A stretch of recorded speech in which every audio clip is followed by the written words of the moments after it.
But yeah, we've got Katherine Eaton, who is Special Projects Lead at Westminster City Council.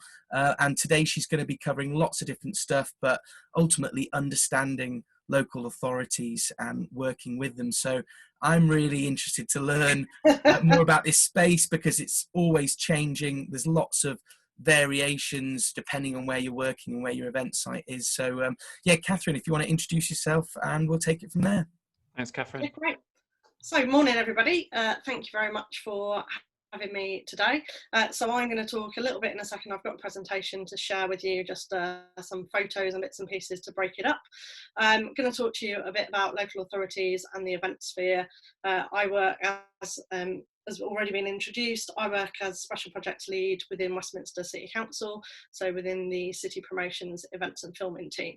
I don't profess to be an expert on all things local authorities in the whole country, and that's one of the things that I will touch on as we go through. Obviously I'm here in my, talking through my experience, but obviously anything I say today, just to kind of stress, it's said in a personal capacity and is not a view of my employer. So while I start sharing my screen, if you wouldn't mind running the poll, Henry, that would be great. Great, okay, yeah, so I'm going to launch the poll. Great, so what we should see is, so in the context of this presentation, so which stakeholder are you? So government or local authority, event owner or producer, venue or site owner, event supplier or promoter. So I'll give you a few seconds to submit your answers, and then we will release the poll. Okay, so last few questions. Anyone ready to answer? Fingers on buttons. Great. So, great. Okay. So, which stakeholder are you? So, we've got 16% government or local authority, 41% event owner or producer. We've got no venue or site owners on today. We've got 41% event supplier and 3% promoters. So, we've got strong representation from suppliers and event owners and producers, and we've got some, government and local authority people on as well. So yeah, Katherine, back over to you. Great, thank you very much. So yeah, let's crack on. So we will start by looking. Oh, as I start, it doesn't want to work. There we go. So I will do it the old-fashioned way.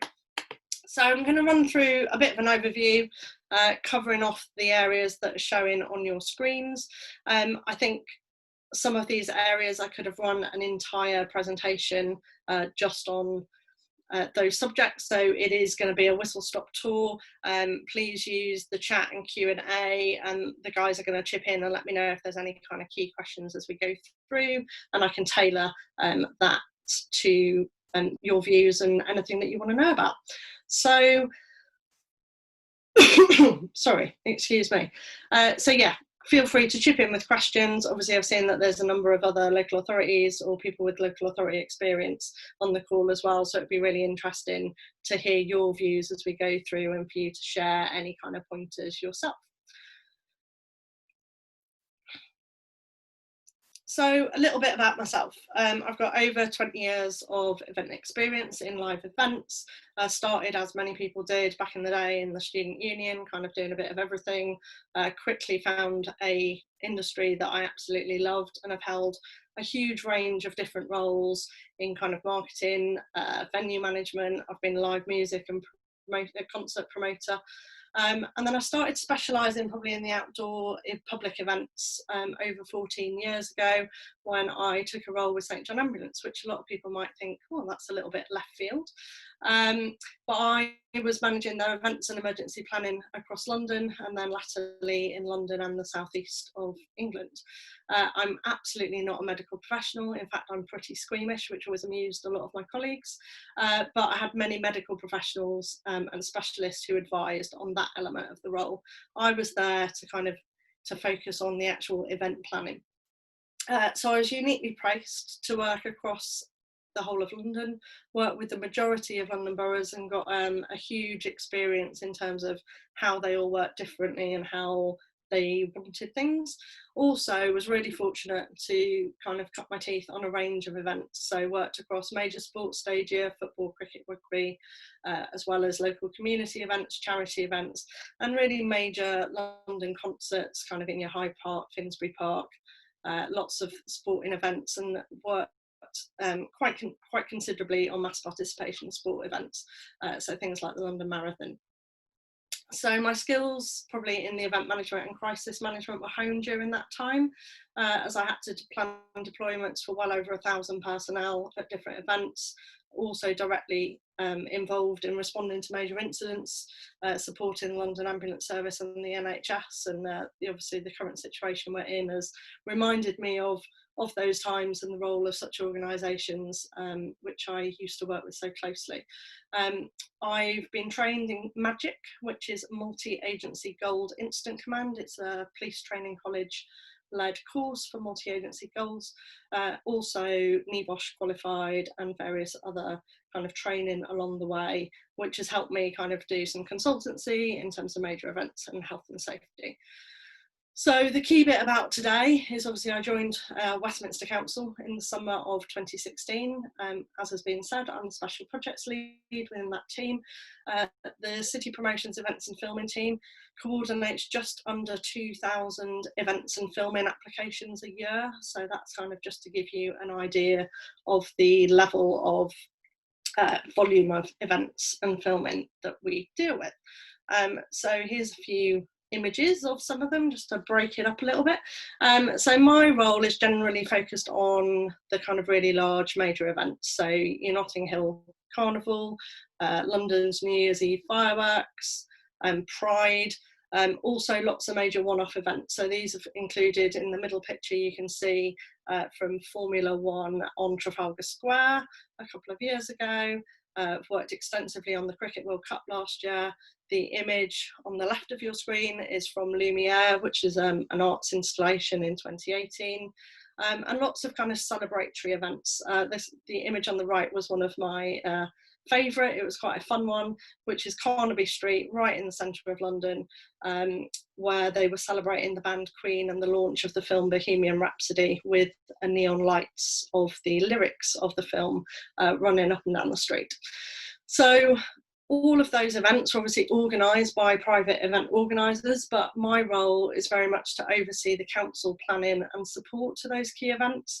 I chair a lot of the main multi-agency groups. So within Westminster, we call it a licensing operational safety planning group, which is in effect our version of a SAG or a safety advisory group.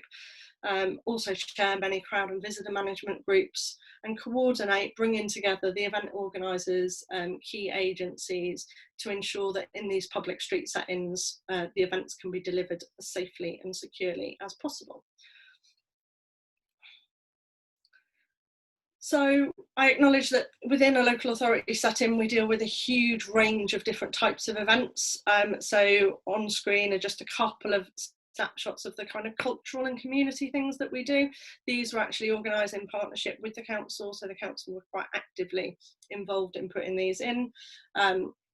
So the examples are from Armistice Day in 2018, when Westminster Council, in partnership with a couple of agencies, took over the Piccadilly Lights to do a tribute to the fallen of the First World War, which was a very moving kind of hour-long marching, which you can just see in the bottom image of boots that marched across the screen to represent the numbers that would have died. On the right hand side, on the more light-hearted side, Cricket World Cup last year, we did quite a few community engagement events promoting our active Westminster priorities, getting people back into sport. So the top one is a bit of street cricket, where we closed a street in Soho to get the public involved in playing cricket, and then involved our kind of community, which is both business as well as residents, and there's the Cricket World Cup trophy within Ronnie Scott's.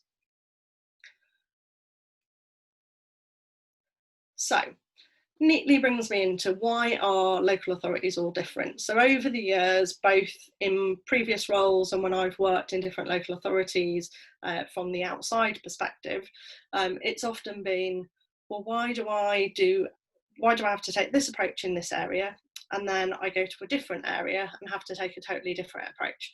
So I thought it would be quite useful to just not necessarily explain it, but to give you the background to help your understanding as to why they are all different, and why that's unlikely to change, but also as to how you can then make the best of it and how you can work with it. So ultimately, local authorities are political organisations with local elections. Local councillors are elected. There's a leader of the council, and that leader, much like any other political organisation, will have their own priorities and their own deliverables that they want to put in place in terms of residents, businesses, and their priorities for the city.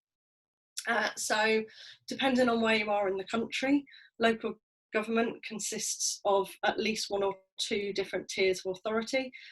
For simplicity, and for those that are involved in local authorities, I'm going to call them all local authorities, but I'm fully aware that actually they're not necessarily even called that. We have county councils, district councils, borough councils, city councils, London boroughs, metropolitan boroughs. And then since 2009, there's been legislation to allow local authorities to actually combine together to take collaborative decision making and work collaboratively across council boundaries. So there are 339 of these different types of local authorities across the country, and there are also 9,000 parish and town councils. So that just gives you hopefully a little bit of context as to why one size definitely doesn't fit all. So local government is responsible for a whole range of services for both their people and the residents and businesses in those defined areas.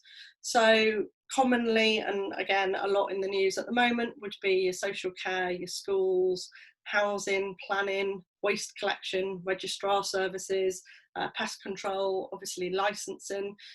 These would commonly be the statutory duties where there is a legal requirement to take on those and to deliver them. In order to do this, funding is received by local authorities from a range of sources. That includes government grants, council tax, but also increasingly fees and charges, which are based on the cost base of that local authority.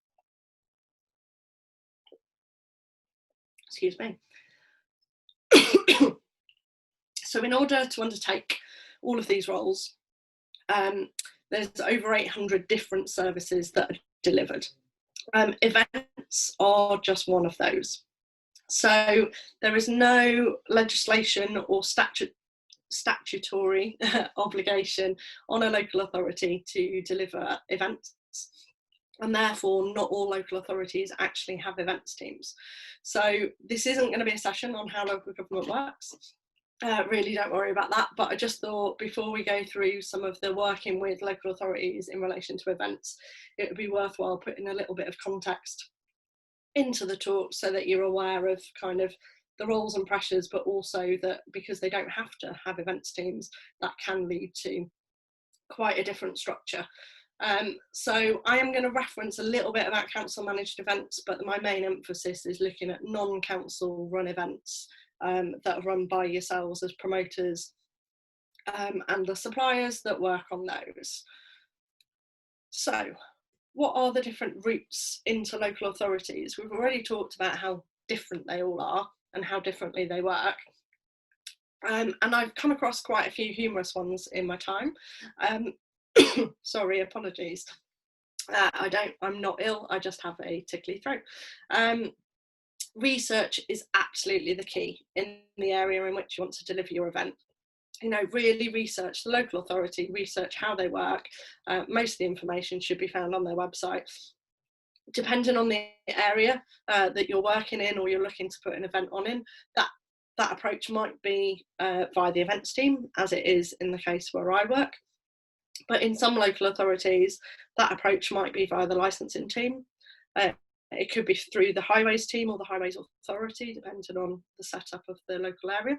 It could be via the environmental health team. And one of my favourites that I've come across and worked with in the past was actually through the building control team. So actually, if you wanted to hold an event, you started with building control. And then it went through the council processes. I'm sure that there are many others, and there's probably people on the webinar today who have other experience, sorry, excuse me, of what those are. So, sorry, I was just seeing if there were any questions. So what are the different roles of local authorities when it comes to events? So as you can imagine, there are many, and it very much depends on the type of event that you are looking to put on, what role that local authority is going to play. So first up, the local authority could well be the landowner. It could be a park or open space that you're looking to use, and they might be the actual landowner that you need to seek permission to actually hire the space from in the first place. I showed some images earlier of some street events. So it could be from the public highway perspective, that the local authority is responsible for maintaining that, and so therefore that might also be a role that they would play. Quite obviously for a large number of events, but certainly not all, there'd be the licensing authority. Not all events have licensable content. But for the majority of kind of festivals, outdoor music, certainly if alcohol's involved, then the council will have a really important role to play in terms of licensing. Other roles will include things like street trading, markets, environmental health, food safety, noise monitoring, and responding to residents' complaints from that perspective. They have enforcement powers within local authorities. They also have investigation powers in relation to events. From a health and safety perspective, the health and safety executive is only really responsible routinely for temporary demountable structures, radio, TV, broadcasting and fairgrounds when it comes to events. All other aspects of events, health and safety would fall under the local authority if required. Obviously there's things like parking, waste, building control, planning. It's absolutely not an exhausting list. In the case of Westminster, actually the City Council is the licence holder for many events. So we have a range of area premises licences that cover some of our central street areas, whereby certain events that then take place within that might apply to actually use the licence that the council holds in order to put those on. So in the case of Westminster, any applicant who wishes to use a park or open space, or indeed any aspect of the public highway, would apply to the events team, who would then coordinate all of the internal services that I've just mentioned and various others to support the event. However, I am equally aware that in some local authorities, you as event organisers would have to approach every single one of those departments individually and negotiate and explain your event and talk it through. I don't have an answer or a solution for that. I think it's just something that you need to be aware of and be prepared for that. There isn't a right or wrong way. There is no kind of guidebook on how local authorities are structured or have to be set up. I'm fortunate to work in an area where we're able to do that role and coordinate, and I know there are lots of others who do the same, but equally there are some where that is not able to work. So the next slide shows kind of my favourite glamorous side of life in local events, local authorities. So much like many of you, where you obviously see the glossy photos of the fun event being produced, actually from a local authority we're often reviewing the streets to look at the waste or the cleanup. We're looking at barrier configurations where they put in where they said they would go. The image in the middle is one of my favourites. So that was actually reviewing a curb line. A drop curb needed to be extended because the crowd dynamics for a particular event meant that from a purely health and safety point of view, it was better to extend the curb, and so that was an image of a site survey, just looking at what we needed to do to improve that to work with the event. Parking suspensions, and then building control inspections often go in to actually check that things are being built safely. I'll let you make your own judgment on that image. So the next section I've kind of loosely called pitching a new event. I'm fully aware that you're not pitching in terms of it's not a tender and you're not trying to seek a client, but if you're looking to put on a brand new event in a local authority area, you may well want to, you may well need to go to, apologies, let me, my controls have just gone a little mad, apologies for that. So you may well need to go to the local authority to seek approval for it to be put on.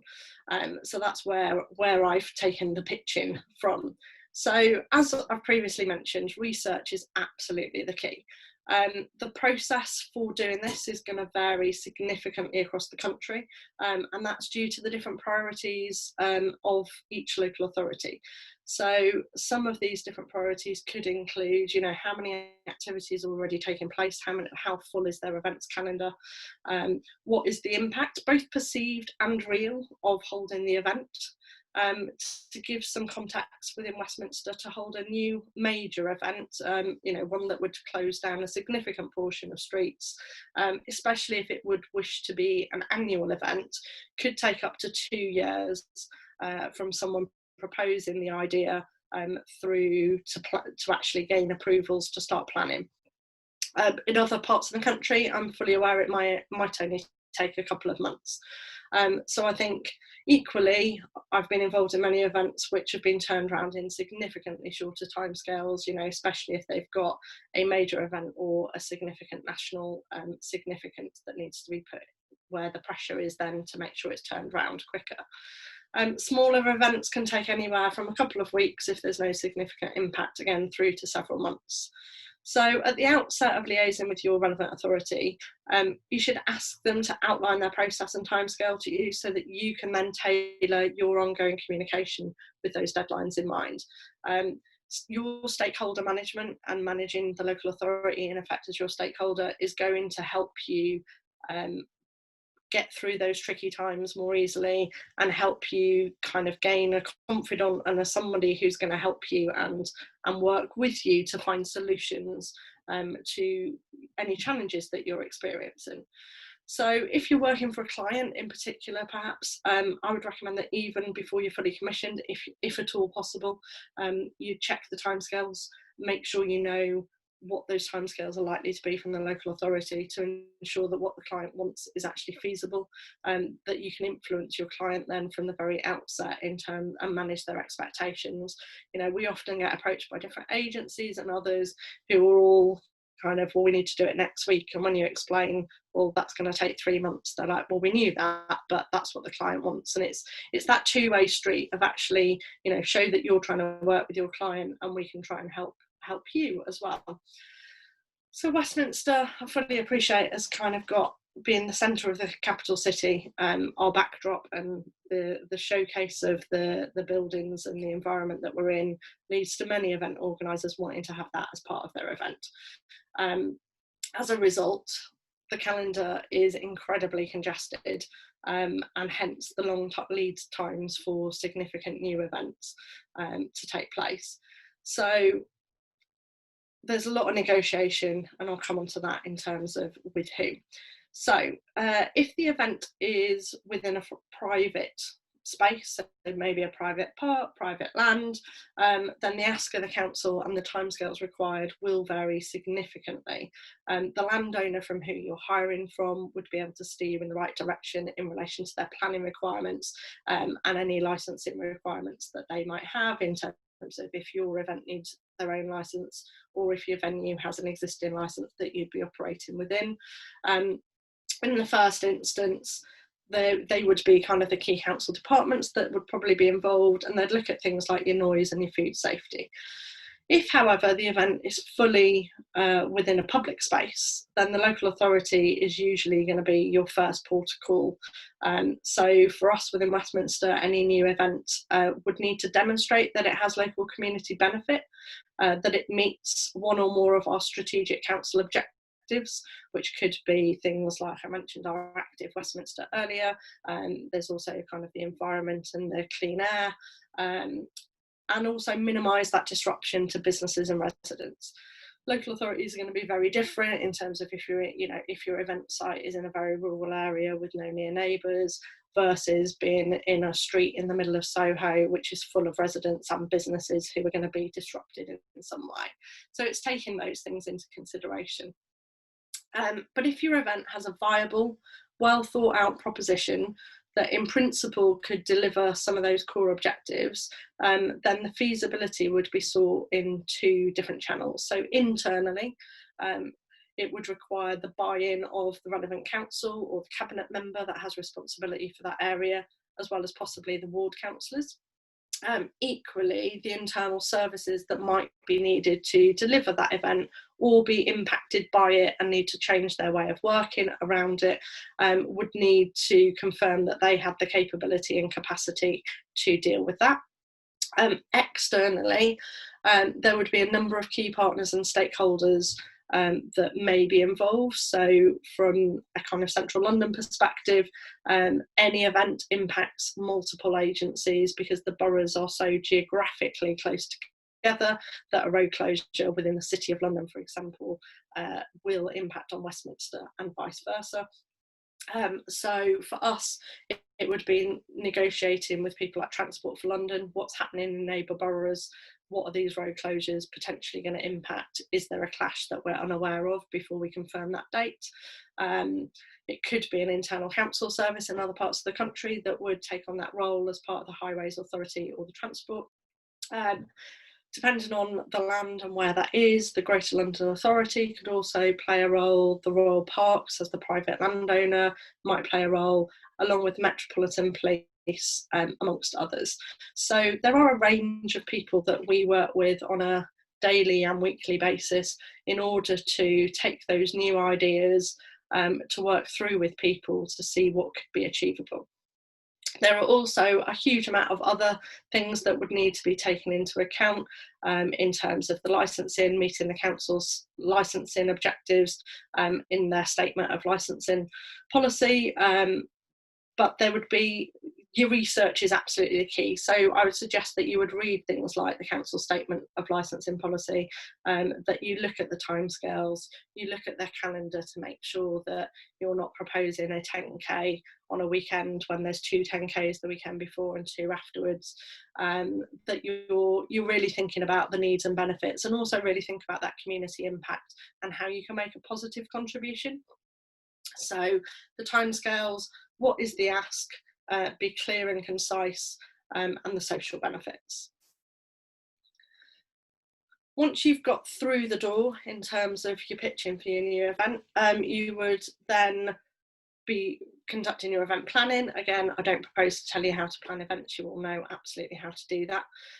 But in terms of the role of the local authority, this is where they really start to come into play. So if you need very few council services, then that process is going to be quite light touch, and you'll probably only have a couple of touch points with the local authority to check what you're doing. So the images here are just to kind of illustrate some really different types of events, and I'll just pull out a couple of highlights in relation to some of those considerations. Stakeholder engagement across all of them is absolutely key, and that's from the kind of the person promoting the event and putting on the event as the organiser, how they're managing all of the stakeholders involved, and how they're keeping them engaged and keeping them briefed and aware of what's going on. The more you know what's going on, the less questions you're going to ask and the less likely you are to be caught out with not having something. So in the middle we have a kind of film premiere. So this was for Good Omens, and there's been quite a trend in the last year of both Amazon and Netflix launching new series with, in effect, a film premiere, hiring a cinema and doing their new screenings. So this was a green carpet on this occasion, but obviously it involved closing part of the highway in order to construct that, and so the organiser would focus on what the access to residents and businesses were going to be around that, what their effective crowd management was going to be for those who actually want to go and view the event, but also for those in a really busy central London location who actually just want to get to A and B and would normally walk up that road. How are they going to signpost people? How are they going to look after people? There'd be building control involvement in terms of the actual structures that they put in place. Are they safe? Are they secure? Do they meet all of the requirements? And some of the businesses were also blocked from view. So, you know, if you're going to block a cafe or a bar or a restaurant from view from passing trade, how are you actually going to make sure that they don't feel that they've been disadvantaged by the event putting on. So really creative event organisers come up with all sorts of plans to make those work, and they're the kind of things from the local authority that we would be seeking assurances that you've got in place, and that you're able to put those on and to take that into consideration. So the planning for a premiere could be anywhere from kind of 6 to 8 weeks up to 4 or 5 or more months, depending on the size and the complexity of both the build and the requirements of that event. So on the far Katherine, right, I'm just gonna I'm just gonna jump in there quickly and just please do. just interested to on this point really, if you could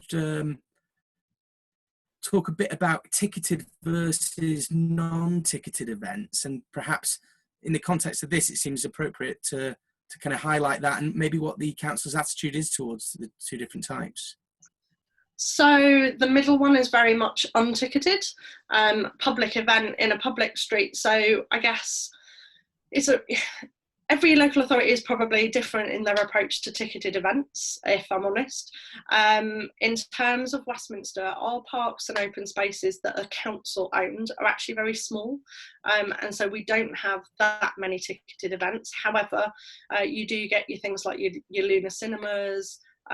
We have a temporary cinema that gets built for another event, kind of an indoor cinema. So we do have a mix. I think it depends on the environment. It depends on where it is. It depends on what it's being sold for.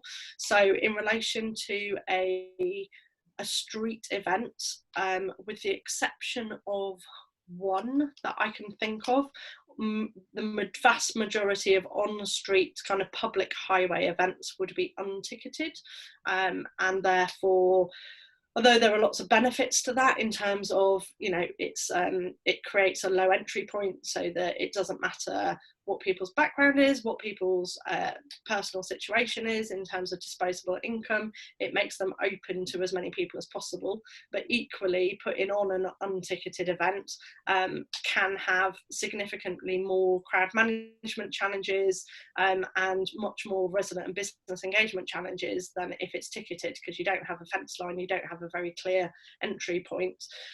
So for us, we do deal with a range, but I would say the vast majority are actually unticketed. Was there anything specific in relation to kind of charging or anything else in relation to ticketing, Henry? Or No, that's great. Yeah, I guess there's I suppose ultimately what I'm hearing from that is that it depends really on the type of event, how much promotion you're putting into it, how many people are you, if it's non-ticketed, how many people do you expect to see at the event? How are you going to manage that? How are you going to manage if more people turn up? So I suppose it's about that stakeholder management and presenting a proper plan, whether it is ticketed or non-ticketed. Yeah, absolutely. And I think it's for me, it's about building that trust as well with the event organizer. I appreciate that, I've been to many trade shows where people talk about having a frustrating or a challenging relationship with the local authority, but I think that from my personal experience, and that's working externally as well as now hopefully working from within, so to speak, that actually that's probably not the norm, and actually local authorities want to work with people to make it work. I think the main thing is being open and honest. There's nothing worse than an organizer either saying, I'm going to get like 200,000 people at my event, and then clearly the event never even takes place because they weren't capable of putting together a plan to get 500 people. Or on the flip side, people who really undersell because they think that's what a local authority might want to hear, but actually it becomes apparent during the planning that significantly more people are going to want to attend. I think certainly my personal preference is that people are as honest as possible, because if we've got a good feel as to how popular you think your proposition is, and how many people are going to come, then we can actually all work together much better to have a creative solution, rather than end up in kind of the more confrontational kind of planning discussions in terms of, well, where do your figures come from? Certainly the on-street events and the public kind of highway events are less likely to be ticketed. Equally, there are issues around kind of, if someone wants to come to us and do Westminster don't generally take on kind of fully corporate or fully commercial events. We do have a couple of kind of historic ones, but again, if you wanted to do a private event, which was only to a very limited audience, which was going to make, which was for purely personal gain, in effect, that's less likely to take place. But that's mainly because we don't have the appropriate spaces to do that. If we were the owners of somewhere like Hyde Park, which is actually owned by the Royal Parks, just so for those that don't know, so the Royal Parks as a charity own that space, which does a huge range of live outdoor concerts. Clearly, if that were a council space, then that would be a different conversation in terms of the council may well be quite happy to take on and do a kind of more corporate, not corporate, but public kind of ticket sale event. We do have things like the British Film Festival every kind of September, October. For the last few years, they've built a temporary theatre and cinema within the Victoria Embankment Gardens. And that is a cinema, but again, the principle is it's ticketed, but it's open to all public to attend. It's not for closed events. So that kind of segues quite neatly into the image on the right, because this was a ticketed event, but it was a free ticket, so it was a ballot. So this was the opening ceremony of the Cricket World Cup last year, and that image, though you probably can't tell too clearly, is on the Mall in St James's Park. So the venue was private in that it was a royal park, but because of the profile of the event and because of the council's involvement in so many other aspects of the Cricket World Cup, we ended up quite involved in the planning conversations with the organiser and the royal parks. The main roles that the council had in relation to this were licensing, building control, special effects, because they had some fireworks, and making sure that there were good, clear and concise resident and business engagement plans in place, as well as event management plans.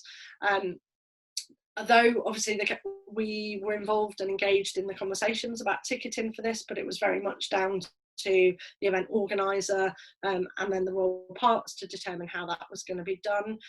So in the event, as it was in this event was a live TV broadcast, so it was actually a relatively small attendance at the event, and the main planning considerations for that were as it was publicised that it was going to take place, because obviously the TV were advertising that this event was happening, was that the location of it was kept quiet until very, very late, because there were concerns that actually the demand for the ballot far outstripped the demand for the actual capacity, in terms of the tickets available.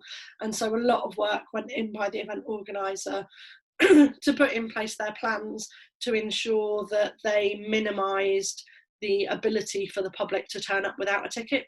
And I guess going back to the point that Henry was making earlier, as a local authority, that is one of our kind of key areas of concern, is that the event itself was very contained. It was all on private land, but we wanted to ensure that the streets and the area outside it didn't become full of people without a ticket trying to attend an event. The organiser were incredibly successful in their comm strategy, and that worked really well, and so that wasn't a problem that incurred. But that is something that from a local authority point of view, they'd be very keen during the planning process to understand how that would be managed. And then the image on the very far left is probably the opposite end of the spectrum. So that's a very small snapshot of Notting Hill Carnival. So this is an annual event on August bank holiday, and the event actually takes place across 2 local authority areas. So it takes place across the Royal Borough of Kensington and Chelsea predominantly, but it also takes place within Westminster. So this is quite a unique event for many reasons in terms of that. Obviously the attendance is significant, and it is all public streets. So it is all the streets for anyone who's ever been to the area. Some streets are relatively wide, but there's lots of narrow residential streets, and the event takes place within that residential area. The process for this in terms of timescales is annual, so it's literally 12 months planning constantly. The planning conversations never stop. Meetings take place every month of the year, a full range of full multi-agency engagement, whereas for a film premiere it might only be a local authority and the police, for example, that are going to be particularly involved from a stakeholder agency side. the Cricket World Cup had a little bit more engagement from a few other agencies, but again was predominantly the local authority and the police. Whereas for something of the scale of Notting Hill, every public agency that you can imagine probably is involved. We could do an entire presentation just on that. So I won't go through all of it now, but it's very much engaged from the strategic level in all levels. So the goals, equivalents within all of the agencies are fully involved in the process of planning this event, right through to the operational levels. So when we talked about the roles of local authorities earlier, every single one of those plays out a Notting Hill Carnival, and also many more that I haven't mentioned. So it's even things that potentially people wouldn't even think about, like social care, Meals on Wheels, all of those types of things. When you've got an event in effect closed down for 2 days, as a council, we have to ensure that we still deliver we've got many housing estates within that area and public local authority housing. So it's how we manage all of those things whilst supporting the event to take place. Just picking up on that, there's a couple of questions come in regarding, and it's kind of looking at ticketing, but it's kind of broader as well. The first one, which I think we've kind of answered, but maybe you can succinctly say, is would you prefer a ticketed event? And then the next question, which leads on from that, is how do you actually come up with the attendance numbers? And maybe, I suppose, Notting Hill Carnival is a good example to say, how do you even start to figure out those numbers for Notting Hill Carnival? So in relation to the preference about ticketed events, it depends on what the land is. If it were, so generally no within a Westminster context, because a lot of our events, as I said, are on street, and therefore that poses significant challenges and issues if you start trying to ticket people and restrict people from going down a normal street where there's businesses and residents. But I'd say it depends on the type of event that's being proposed. Some events are suitable to be ticketed and many events are not suitable. Notting Hill Carnival, I know there's been debates over the year about whether it should or shouldn't be ticketed. If I don't think anyone would even dare, it's a significantly large street area where there are tens of thousands of residents that live in the middle of it. So how you could even begin to try and ticket that, answers on a postcard, please. So yeah, I don't have a personal preference in relation to ticketing. I guess it depends on the proposal. In relation to audience numbers, that's a really interesting one. There are many schools of thought, some that I probably can't say too publicly on here, but with something like Notting Hill, we know the footprint, we know the area, we know the crowd densities in quite a lot of the area. It's not done scientifically, so it's not done as a formal, there's not a snapshot image taken of the day because the area is too large apart from anything else, so it's not done in a formal scientific way, in the way that you've seen some of the events done, in terms of things like there's a particular study done on Trump's inauguration, for example, where there was lots done on crowd counting and how that was manipulated or not, depending on the view that people took. But in relation to Notting Hill, it's kind of a multi-agency approach in terms of both what the area can cover. Transport providers, London Underground, have an idea of the numbers that travel. It's not fully scientific because at times of the day that's not necessarily recorded, but there are different measures and metrics that are taken. So it'll be kind of public transport metrics, it'll be people's eye. There's a lot of people who work on Carnival that have worked on it for 10, 20 plus years, who have a good feel as to whether the baseline is busier or lower than the busiest year, in order to work that out. So that's not a particularly concise answer, I'm afraid, but it is a bit of a work in progress for some of those events. Carnival is probably one of the hardest because people are not turning up for a particular time of day or a particular thing. It's over a 10-12 hour day that people are coming and going constantly, so how you could record that 100% accurately would be a challenge. It's one that puzzles us every year, but everyone is fairly comfortable that we get to a good grip. There are other events in central London where people have done snapshots. They have done kind of the square meters of a particular parade route or a particular area to kind of do a kind of down and dirty version of a scientific view of crowd densities to map them. But it's really challenging. There is some software, there are some experts that can help with that if an event feels that it needs it. Great, thanks for that. Yeah, happy with that? Yep. So I will whiz on because I am aware of time. But obviously for the 3 different examples that we've spoken about there, deadlines and being fully, as event organisers, being fully on top of your timescales are really key. Depending on the different events there, other timescales will start to come in. So do you need to close a road? Do you require a temporary traffic order, temporary traffic regulation order, or various other names that different parts of the country call them? If you do, you need to understand what the time frame from the relevant highway authority for requesting that is. So within Westminster, that's a minimum of 12 weeks. And at that 12-week point, you ideally need to have had a signed off traffic management plan that the agencies relevant, so both from a public transport point of view as well as a highways perspective, are content is a workable plan.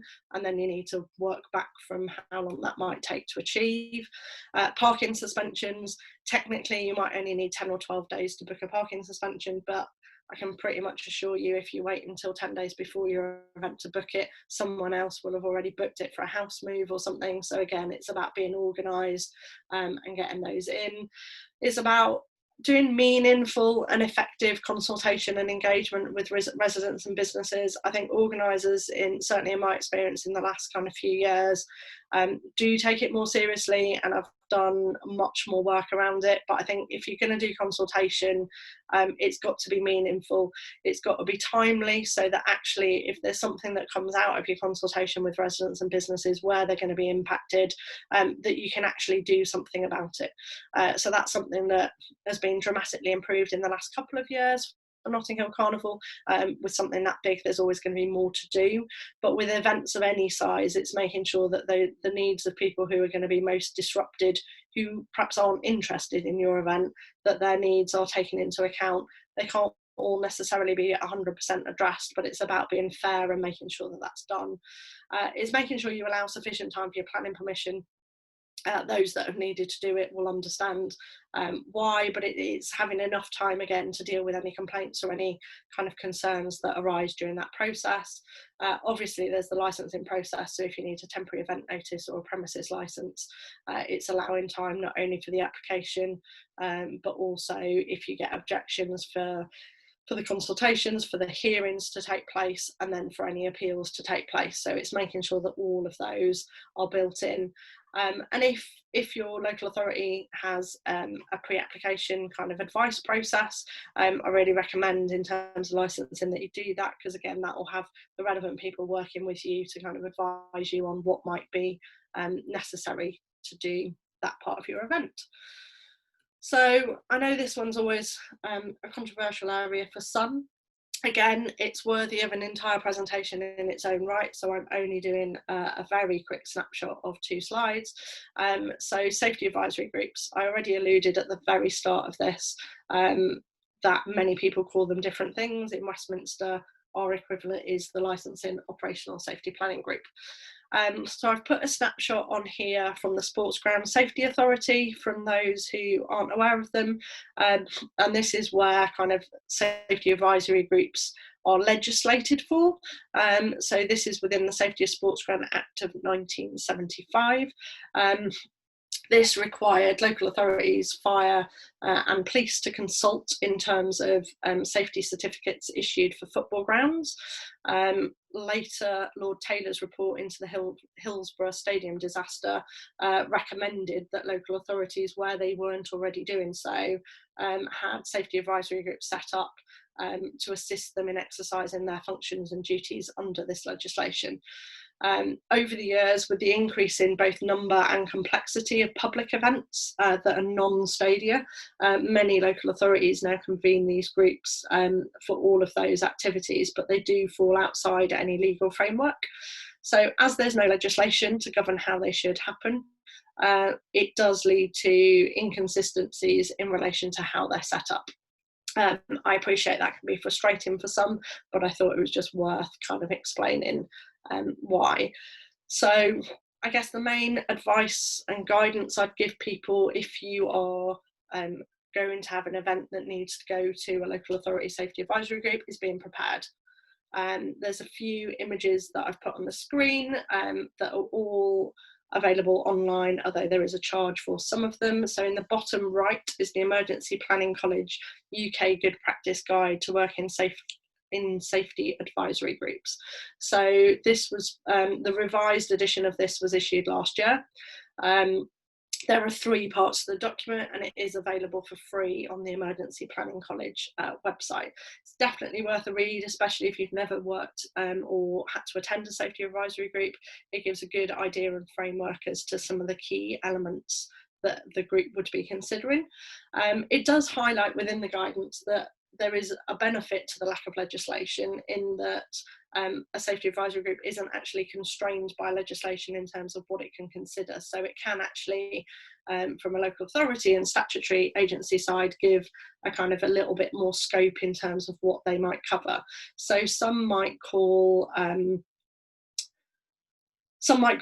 safety advisory groups for events on private land, others won't, and that's very much up to the terms of reference of that individual group. So I'll just quickly run through the other bits of guidance on there. So you've got the purple guide at the very top. So this has fully replaced the Health and Safety Executive's guidance, and if you go on the HSE website, they will link to this. The amount of people that come and still quote the old HSG reference from the Health and Safety Executive as the guidance and what was colloquially called the purple guide, that no longer exists in a current form. The new purple guide was written and put together by the industry. It is online. There is no kind of downloadable or book version of it, but what that does mean is, as there are changes in legislation or changes in relevant guidance elsewhere, it can be updated. So the other one on the slide is the Guide to Safety at Sports Grounds, which is commonly known as the Green Guide. So for example, when this was reissued as edition 6, the purple guide was subsequently updated to take into account some of the updated guidance that had gone in there. So it does make it a little bit more feasible. So the purple guide, I think, is £25 plus VAT for a 12-month subscription. The green guide is more expensive at £95, I believe, but don't hold me to that. So one of the things, and why have some people might think, why am I referencing the Guide to Safety at Sports Grounds? They've often been the trailblazer and the starting point for things that start to come out, and in the last year, probably a bit longer in some areas, a topic that keeps recurring is about Zone X. So this is the concept of Zone X, which from the Olympics was kind of the last mile. So you're looking at that route from a transport hub to the venue and the venue back to the transport hub. So the Green Guide has sought to put much more guidance around how that should work and how agencies should work together, and that there is a requirement to look at it. And I've certainly noticed that that kind of concept is coming more and more into the public events and the outdoor events. Safety advisory group will also cover so there's some of the key kind of guidance and things that the authorities within will be aware of and will be using. So as the organiser going, you should also be aware of the content of those. From a local authority perspective, just to focus on that side of it, they would look at safety advisory groups, obviously all of the planning things that we've already talked about, but also things like your contingency planning, crisis communications, what your capacities are, what your ratios are, what your medical cover is. So interestingly, the Care Quality Commission wrote to all local authorities in England some time ago, but to encourage them to make sure that medical was a firm part of the safety advisory groups, and to encourage various aspects specifically in relation to ambulance provision and Care Quality Commission registration. So there are lots of different things that come into it. So many of the agencies agencies. So the one kind of myth busting bit I wanted to do really here was many of the agencies that attend the safety advisory group have statutory responsibilities. So they could be licensing, category 1 responder, environmental health, highways from a local authority perspective. But the safety advisory group as a group or a meeting does not have the power to ban or approve an event, for example.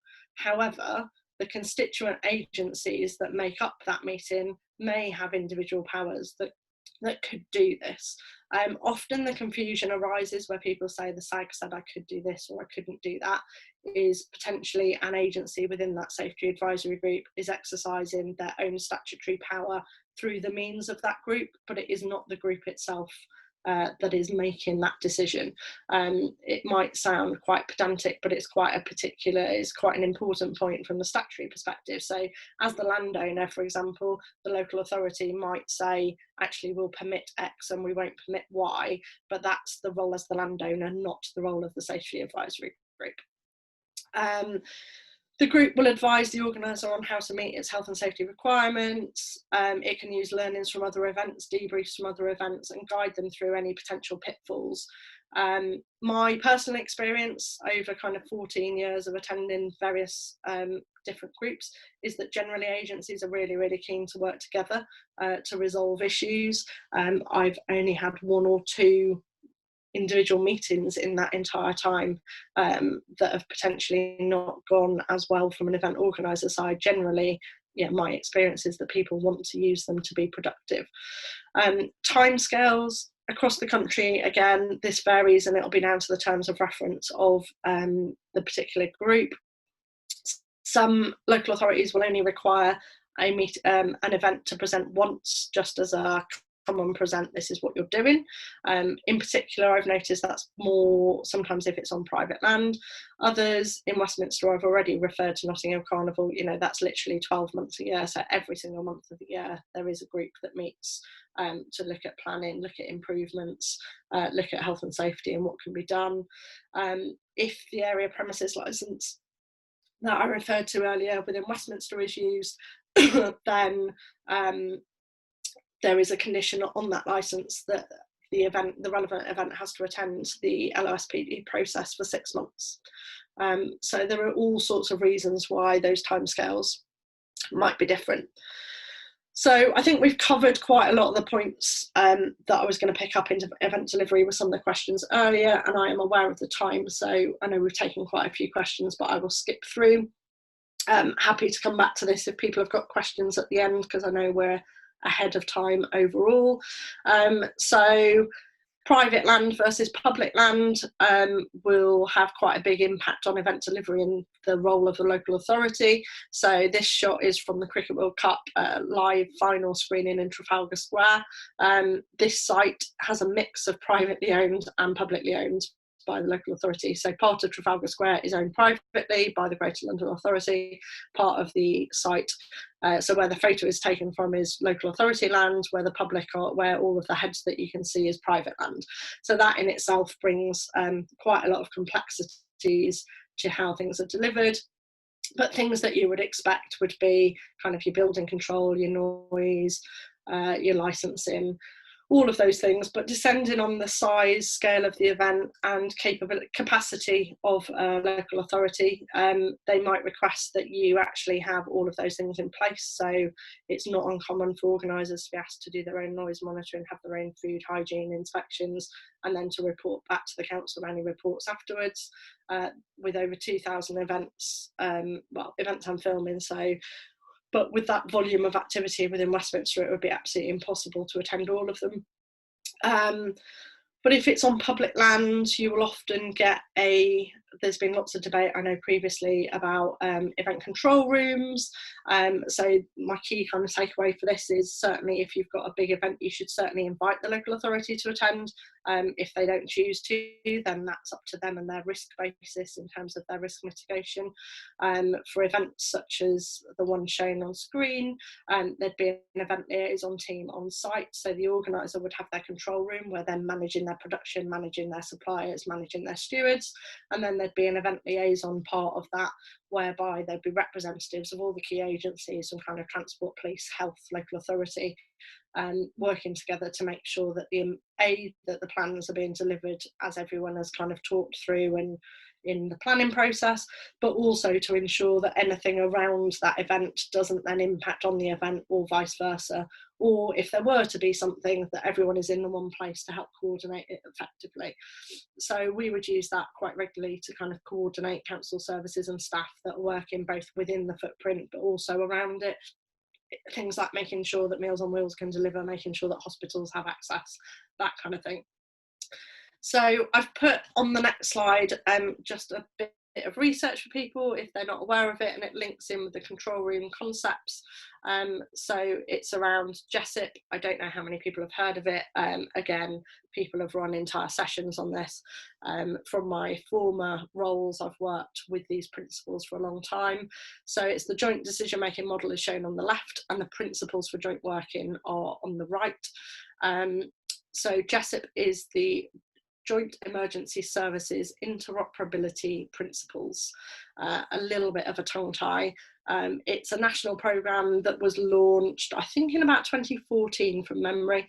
Might have been a bit earlier, whereby all emergency services and responders were use different language, different acronyms, and it was a way of trying to encourage police, fire and ambulance service initially, and then local authorities and others to talk in the same way. So a lot of the things that we've just talked about in relation to event delivery and having on-site control rooms and event liaison, that's the first principle of joint working, is co-location. So it's having the right people in the right place so that they can coordinate, communicate, jointly understand the risk, and therefore share the situational awareness. If people are all at home in different places, as we are now, it's quite hard to understand how people are feeling and what they're doing. In a live event site, clearly the need to react is instant, potentially. There is an app, so if you go on any of the app stores on Apple or Android, you can download this app onto your phone, and it's got all sorts of handy tools and tips. But a lot of the emergency services and others, this is the language they speak. I'm not saying you need to speak this language by any means, but it's a good thing to understand how they work together, and how that can support you in your event. So the very last bit I've put up is just kind of that wrapping up of the event life cycle, really.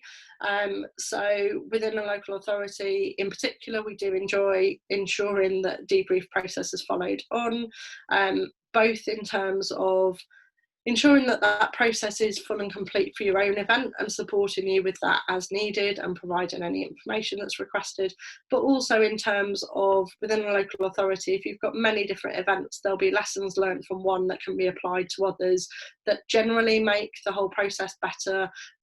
There's nothing worse than repeating an event or repeating something with someone else 6 months later and having all of the same pitfalls. So it's just something that I'd encourage. It's often within that SAG process. Or it could be a written summary, it could even be a phone call after the event, depending on the size and scale of it. But it is something to just kind of consider and make sure is done as part of that. So I appreciate I've probably run over a little bit with those extra questions, so apologies for that. But thank you very much for listening. Happy to take any more questions, and contact details are there if anyone's got anything they want to follow up on. That was brilliant. Thank you, Katherine. That was immense. That was really, really good. It's a bit of a beast of a subject. It is, isn't it? Yeah, absolutely. But I just going back, you mentioned and there are some other questions. I didn't want to jump ahead, but I'm going to anyway. Yeah, you mentioned that obviously SAGS as an entity, as a thing, doesn't have statutory powers and their guidance advice only, but of course there are authorities that do have statutory powers, and that's where the confusions can come. And is there best practices on how those authorities should exercise those statutory powers? Is it quite important that they don't do that within the confines of a SAG group, or is there a certain best practice on how they should go about that? So there is a little bit about it within the emergency planning college guidance, but there isn't, outside of that, there's not a huge amount written. I think it's about having those open and honest relationships. I think certainly it's a two-way street. I wouldn't want to walk into a SAG and get a massive surprise from an event organiser who presents a really left field idea that in conversations they've never mentioned to me if I'm looking after their event. Likewise, I wouldn't expect an event organiser to come into a safety advisory group that I was chairing and to hit them with loads of left field problems or issues that I hadn't encouraged people to raise with them outside of the meeting. So I think it doesn't mean that you can't necessarily say or state the issue within the meeting. I think it's being really clear both in terms of how they're minuted and how they're documented and how it's presented to say that this is a view of X agency. That doesn't mean it's the view of a group. Does that make sense? Yes, thank you. That's really interesting. I've got another follow-up question, but I'm going to hold on that because there are 4 questions sitting in the Q&A. Henry, did you want to? Yeah, so I'll just I'll chip in with the first one. So so this is from Sean Williams. Local authorities often have a statement of licensing policy which specifies how much notice event organisers must give of a planned event over and above the normal license application timetable. This notice tends to increase with the size of the event. Local authorities are sticking rigidly to this notice, which is affecting the ability to delay an event to September or October. Is there an answer to this? Interesting one. I confess I've not come across that personally before. So within Westminster's statement of licensing policy, it doesn't give time. It gives the timescales obviously for the physical license applications, but it doesn't give strict event specific guidance. So that is a new one on me. I am aware that there are quite a lot of licensing challenges for events at the moment in relation to, there is national guidance to the police, I believe, and others in terms of, as there is current legislation in place for COVID that says it is illegal to mass gather, they therefore have to object to licenses. Now, I'm in conversation. It isn't stopping me talk about things with event organisers for September and October, but we have got milestone kind of documents, I guess, for some of those events that might require a licence application in terms of reviewing them to ensure that that can go in time. Yeah, I don't have an answer. It's not an easy answer. I think some local authorities will stick more rigidly to that than others probably. But I think it's going to be a really challenging time, and certainly from what the police have said, yeah, in terms of their need to object in the interim period. But certainly the events that I'm discussing that need those licensing are having a really open conversation in an ongoing way as to how to go about doing that if the event is still looking viable. But sorry, I can't be more specific. No, that's good. I think it just goes back to that thing of, you know, every local authority is different and you've got to develop a relationship to understand the process. So I think that's a good answer. Another one from Raymond Critchley. At the initial planning of the event, would the local authority and organiser agree a time in the schedule to agree a sign-off date as to what will be on during the event, e.g. Notting Hill Carnival, what will be actually involved in the carnival in order to avoid the organiser adding additional items into the event as the event nears the event date. So I suppose the question really is, you know, is there agreed sign-off for the detailed format and what's included in the event? Yeah, absolutely. And a lot of this will be done in kind of negotiation with people in terms of what's feasible. All local authorities will have a guidance in terms of when they would like to receive the final event management plans. Some like those really, really early. Some will take those until nearer the time. But yeah, with things like Notting Hill Carnival, as we literally do meet monthly and it is a 12-month cycle, they have kind of milestones throughout that period to confirm various elements. So that could be in relation to sound systems, it could be in relation to numbers of floats. We've already talked about licensing implications. Obviously that in itself affects additional items potentially being added to an event later, depending on the license that's been agreed. But yeah, normally it would depend very much, I guess, on what the additional item is. If that additional item is just like a nice to have sponsor thing that all the permissions can be achieved in time and is feasible and reasonable, if that thing is going to be something that's going to have a crowd dynamics impact, or is going to impact transport, or is going to impact another part of the plan, then obviously there'd be strict timescales to make sure that that couldn't happen with a couple of weeks to go, because then the event plan is likely to be unsuitable to deliver it. Great. Yeah, no, good answer.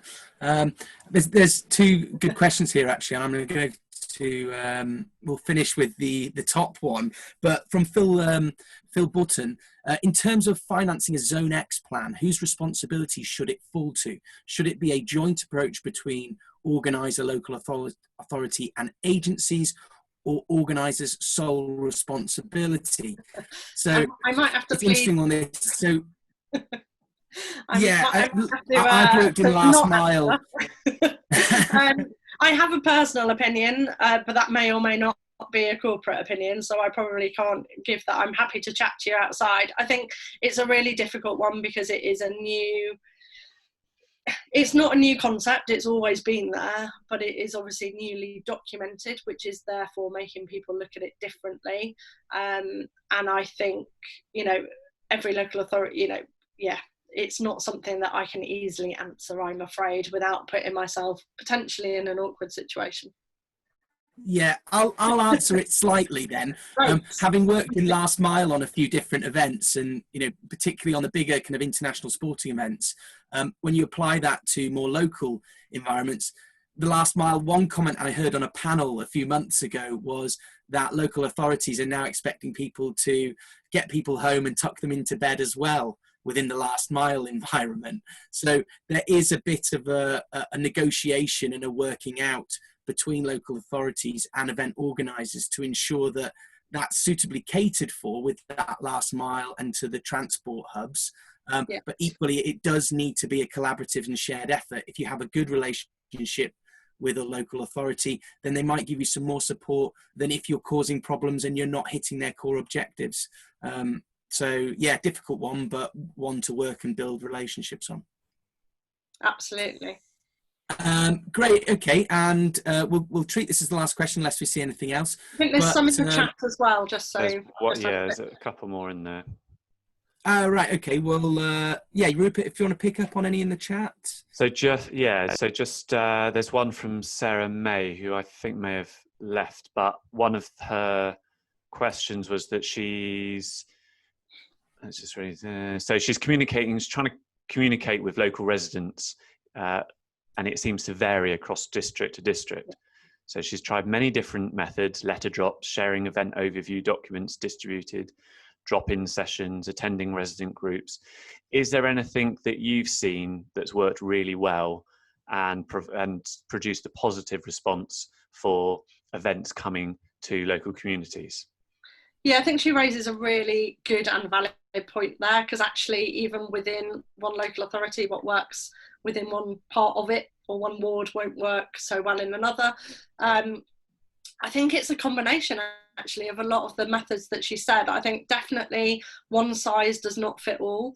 Some will want digital, some will want letter drops. The only way to be sure that every resident has received something is a letter drop. And so for most of our events, there is still some form of letter drop where required, but equally backing that up with digital forms, using Facebook groups, using other things that are going to get out there to those residents.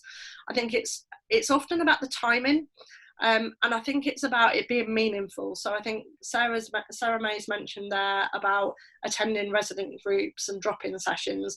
I think that's really valuable. I think it's finding out if there is a resident association that matches any of those areas, because in addition to letter dropping to individuals, having a conversation with a resident association, I think it's having that it's being kind of genuine in your consultation, that it's not a kind of, some people do write a letter with well, this is happening and this is going to be the impact. But it's actually being open to, this is what we're doing, this is what we're trying to achieve, this is what we've currently got in place. But if you've got a special need, or if you've got something that you think we could do, we're happy to talk to you. It's making sure there's contact details for both the planning process as well as live on the day. So having a phone number that's kind of a resident number that people can contact. Certainly from a local authority perspective, if the organisers are doing that, you're less likely to get complaints and people come to the council, because they'll have someone that can physically go and fix their issue on the day. It's potentially it very much depends on the scale of the event, obviously, but having a small team of people on the day, that if there is an issue that maybe a resident thought they'd be able to get access somewhere and you thought they could as well, having someone that might be able to go and actually facilitate it or sort that out, having someone on the end of the phone. Certainly in some areas, the business improvement districts, the bids can be really, really helpful as well in terms of getting messages out to people and supporting that message. So yeah, I think it's certainly a mix of those things, but where we've definitely had the positives back from residents, it's when it's been really honest and really clear, and it's like, this is the impact, this is the time frame, but this is what you can do about it, and here's a workaround we've done to support you, which isn't necessarily 100% what you want, but it's gone a long way to kind of delivering what you need. So yeah, a mix of them, I think. Yeah, I think, and so from my experience, it's often the challenges have been around the misconception of what the event is, Yes. where they're so worried that it's the next big crazy metal, I don't know, something that's got the next big illegal rave that's coming to their local garden, when in fact it's nothing of the sort, and it's just trying to get the right message across. And actually little videos, doing like a little promo video of showing what the event's all about, if you've been able to do it before, if it's a touring show, which I'm pretty sure for Sarah May it is, or for an event that's happened but is moving site. I think also kind of we're learning more and more at the moment about, as we're doing now, kind of working digitally and what we can do to kind of enhance. And I know certainly from some friends in kind of various different aspects of local authorities, there's been huge success actually with taking some of the meetings online and doing some of the engagement sessions online, which is perhaps reaching other people that wouldn't necessarily have engaged in going to a resident meeting before. So I think actually, there might be some new opportunities for us to do this even better going forward. Yeah, very interesting. Good point. Okay, I think we've got one more left in the Q&A. Yeah, there's so yeah, I mean, Katherine, I'm not sure kind of if you can answer this really, given your position. I know Adrian well. So feel free to say that's not something I can get into. But Adrian Hodgson says, as one of the largest non-ticketed mass gatherings in Europe, is there still an expectation that Notting Hill Carnival will take place this August bank holiday? So obviously I'm not in a position to say. At the moment, I think all I can say is with all of the major events, across the entire country, myself as well as all of you and, all of my local authority colleagues are constantly monitoring the advice, looking what's happening, to see. It's getting that balance right, isn't it, between what can take place, what the guidance is, and making the decisions in a timely manner. So at the moment, I'm not able to comment any further on whether there's an expectation that it will take place. Very good. Yes, Good that's answer. kind of what I was expecting. Brilliant. Well, I'll just say a quick thank you, Katherine. Thank you. That's been really interesting. Really enjoyed listening to that. And I'll just hand over to Rupert, just to maybe finish a few final words. Yeah, no, that's brilliant. Thank you. A sort of a special thank you to Henry and the guys from One Plan who continue to support these Skillshare sessions, and with their Zoom support and tech support, and Henry's co-hosting for me. I appreciate that. So yeah, I think we're looking to do. We'll keep doing these if we keep finding sort of useful, relatable content, and people are willing to keep offering up their their time and their knowledge, then we'll keep doing it. And as long as people keep thinking that it's useful and adding value. I hope we're all not getting a bit too zoomed out by all this, but hopefully not. So yeah, Katherine, thank you. That was immensely useful. That was so good.